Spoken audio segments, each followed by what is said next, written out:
Hello friends, welcome to our channel my cooking journey. இன்றைக்கி நம்ம சேனலில் தீபாவளி ஸ்பெஷல் தேன் குழல் முறுக்கு தாங்க செஞ்சு காமிச்சிருக்கேன். ஒரு முறுக்கு எடுத்து நொறுக்கி காமிக்கிறேன் பாருங்கள். ரொம்பவே மொறுமொறுப்பாக இருக்குங்க. ரொம்ப ஈஸியாக செய்யலாம். வீட்டில் இருக்கிற அரிசி மாவு வச்சு எப்படி செய்கிறதுன்னு இந்த வீடியோவில் விளக்கமாக சொல்லியிருக்கேன். வீடியோவை ஸ்கிப் பண்ணாமல் பாருங்கள். ஃபஸ்ட் டைம் என்னோட சேனலை பார்க்குறீங்கன்னா சப்ஸ்கிரைப் பண்ணிக்கோங்க ஃப்ரெண்ட்ஸ். எப்படி செய்கிறதுன்னு பார்க்கலாம் வாங்க. இப்போ நான் ஒரு தட்டு எடுத்திருக்கேங்க, ஒரு டம்ளர் எடுத்திருக்கேன். ஏற்கனவே வீட்டில் பச்சரிசியை நல்லா கழுவி காய வச்சு மில்லில் நான் வந்து அரைச்சிட்டு வந்திருக்கேங்க. அந்த அரிசி மாவு தான் சேர்க்குறேன். நீங்கள் கடையில் கிடைக்கிற பேக்கெட் அரிசி மாவில் கூட செய்யலாம். இதில் வந்து நான் ஒரு டம்ளரில் அளவு எடுத்துக்கலாங்க. நான் எடுத்திருக்க டம்ளரில் 3 டம்ளர் அளவுக்கு நம்ம வந்து பச்சரிசி மாவு எடுத்துக்க போகிறோம். இது போல் 3 டம்ளர் நம்ம அளந்து எடுத்துட்டு, இதுக்கு இப்போது நாம் 1 கப் அளவுக்கு உளுந்து எடுத்துக்கலாங்க.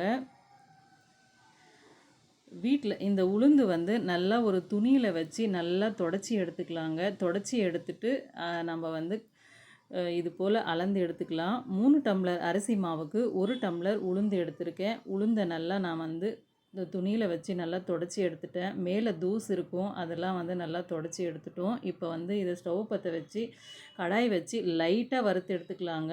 நிறம் மாறாமல் லைட்டாக சூடானா போதும். அது போல் நம்ம இதை வறுத்து எடுத்துக்கிறோம். ரொம்ப வறுத்துட்டா கலர் வந்து முறுக்கு வந்து கலர் மாறிடும்.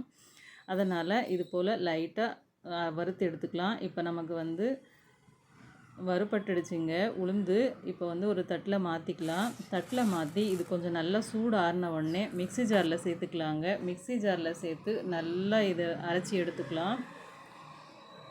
பொடியை அரைச்சி எடுத்து இப்போ வந்து இதை சலித்து எடுத்துக்கலாம். இப்போ நான் ஒரு சன்னி எடுத்திருக்கேன், அதில் சேர்த்து நல்லா நைஸாக இது போல் சலித்து எடுத்துக்கலாங்க. சலித்து எடுத்து இந்த வேஸ்ட் வந்து நமக்கு தேவையில்லை, எடுத்துடலாம். இப்போ நாம் ஏற்கனவே நம்ம 3 டம்ளர் வந்து அரிசி மாவு எடுத்திருக்கோம் இல்லையா, அந்த அரிசி மாவோட நம்ம இப்போ அரைச்ச இந்த உளுந்து மாவை சேர்த்துக்கலாம். உளுந்து மாவை சேர்த்து எல்லா பக்கமும் படுற மாதிரி, அரிசி மாவில் எல்லா பக்கமும் படுற மாதிரி நல்லா இது போல் கலந்து கொடுத்துக்கலாங்க. இதில் வந்து 3க்கு 1 வந்து உளுந்து சேர்த்தா ரொம்பவே நல்லாயிருக்குங்க. இப்போ நாம் இதை ஒரு டப்பியில் ஸ்டோர் பண்ணி வச்சுட்டா நம்ம எப்போ வேணுமோ எந்த நேரத்தில் வேணுமோ அந்த நேரத்தில் வந்து ஈஸியாக செஞ்சிடலாங்க. 10 நிமிஷத்தில் முறுக்கு செஞ்சிடலாம். டீ போடுற டைம்லேயே ஈஸியாக செஞ்சிடலாம் பாருங்கள். இப்போ நான் வந்து அரைச்சி எடுத்த முறுக்கு மாவை வந்து எடுக்கிறேன் பாருங்கள்.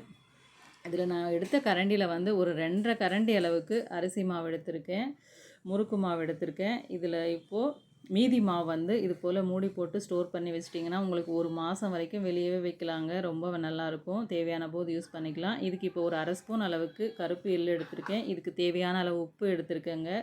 ஒரு 1/4 ஸ்பூன் அளவுக்கு ஓமத்தை நல்லா கசக்கி சேர்த்துட்டேன். இப்போ இதுக்கு ஒரு கரண்டி அளவுக்கு லைட்டாக சூடான எண்ணெயை சேர்த்துருக்கேங்க. ரொம்ப கொதிக்கிற எண்ணெய் இல்லை, லைட்டாக சூடாக இருக்குது. அது போல் மிதமான சூடில் இருக்கிற எண்ணெயை சேர்த்து மாவில் எல்லா பக்கமும் படுற மாதிரி கையில் வந்து கலந்து கொடுத்துடலாம். இப்போ கையில் எடுத்து எண்ணெய் உருண்டை பிடிச்சி பார்த்தா இது போல் உருண்டை பிடிக்க வரணும், அது போல் கலந்துக்கலாம். இப்போ கொஞ்சம் கொஞ்சமாக தண்ணி சேர்த்துக்கலாம். சுடு தண்ணி எதுவும் அவசியம் இல்லைங்க. நம்ம நார்மலான தண்ணியே சேர்த்துக்கலாம். தண்ணியை சேர்த்து நல்லா அழுத்தமாக பிசைஞ்சு கொடுக்கணும். ஏன்னா நம்ம வந்து இது அரிசி மாவோட உளுந்து மாவு சேர்த்துருக்கோம் இல்லையா, சேர்த்துருக்கிறதால நம்ம வந்து நல்லா பிசைஞ்சிக்கணும். இதை எந்த அளவுக்கு உங்களால் அழுத்தி பிசைய முடியுமோ அது போல் பிசைஞ்சிக்கோங்க. மாவு வந்து இந்த பக்குவத்தில் தான் இருக்கணும், ரொம்பவும் கெட்டியாக இருக்கக்கூடாது. இப்போ நான் முறுக்கு தவா எடுத்திருக்கேன். அதில் வந்து 3 கண் இருக்கிற அச்சு எடுத்திருக்கேங்க. இதில் சேர்த்து கொஞ்சமாக எண்ணெய் தடவிக்கலாம். எண்ணெய் தடவைனா நம்ம முறுக்கு தவாவுக்கு வந்து எண்ணெய் தடவுறதால ஒட்டாமல் நல்லா முறுக்கு பிழியறதுக்கு வரும். இப்போ எடுத்த மாவை 2 பங்காக பிரிச்சுட்டேங்க. மாவு கையில் எடுக்கும்போதே தெரியும் எந்த பக்கத்தில் இருக்குதுன்னு. இது போல் தான் இருக்கணும். ரொம்ப டைட்டாக இருந்தால் நமக்கு முறுக்கு நல்லா இருக்காது, ரொம்ப கெட்டியாகிடும் முறுக்கு. இந்த பக்குவத்தில் இருந்தால் நமக்கு நல்லா மொறுமொறுப்பாக நல்லா முறுக்கு கிடைக்கும். இப்போ நம்ம மூடி போட்டுடலாம். முறுக்கு குழலை மூடி போட்டு எடுத்து வச்சிடலாம். இப்போ இந்த கரண்டியில் தான் வந்து எல்லார் வீட்லேயும் அரிக்கரண்டி இருக்கும் இல்லையா, அந்த அரிக்கரண்டி மேலே தான் பிழிய போகிறேன். அதில் கொஞ்சம் எண்ணெய் தடவிடலாம். அதுக்கடுத்து ஒரு பிளேட்டு மேலேயும் எண்ணெய் தடவி வச்சுருந்தாங்க. அதில் நம்ம வந்து இப்போது பிழிஞ்சு எடுக்க போகிறோம். ரொம்ப ஈஸியாக பிழியலாங்க. எங்கேயுமே கட் ஆகாத உங்களுக்கு பர்ஃபெக்டான முறுக்கு கிடைக்கும். உங்களுக்கு எந்த சைஸில் வேணுமோ இந்த சைஸில் நீங்கள் பிழிஞ்சு எடுத்துக்கலாம். பிழிஞ்சால் நமக்கு வந்து முறுக்கு ரெடிங்க. இப்போ ஸ்டவ் பற்ற வச்சு ஏற்கனவே நான் வந்து எண்ணெய் வச்சுருந்தேங்க. எண்ணெய் நல்லா சூடாயிருச்சு. சூடான எண்ணெயில் நம்ம முறுக்குகளை சேர்த்துக்கலாம். முறுக்கு சேர்த்து கொஞ்ச நேரம் அப்படியே விட்டுலாம். இது கொஞ்ச நேரம் விட்டுட்டு நம்ம சேர்க்கும்போது ஃபஸ்ட்டு நிறைய பபுள்ஸ் வரும். அதுக்கடுத்து பாருங்கள் வேக வேக வந்து பபுள்ஸ் கம்மியாயிடும். இப்போ வந்து கொஞ்ச நேரம் நல்லா செவந்து வந்திருக்கு. இப்போ திருப்பி விட்டுடலாம். திருப்பி விட்டு நம்ம பொரிச்சு எடுத்தால் இப்போ பாருங்கள் பபுள்ஸ் ஃபுல்லாகவே அடங்கிடுச்சு. நம்ம முறுக்கு ரெடி ஆகிடுச்சு. ஆனால் முறுக்கு மட்டும் கலர் வந்து செவக்கலை, அப்படியே தான் இருக்குது. இது உளுந்து முறுக்குன்றதால இது வந்து செவக்காதுங்க. கொஞ்சம் இது வெள்ளையாக தான் இருக்கும். ரொம்பவே நல்லாயிருக்கும்.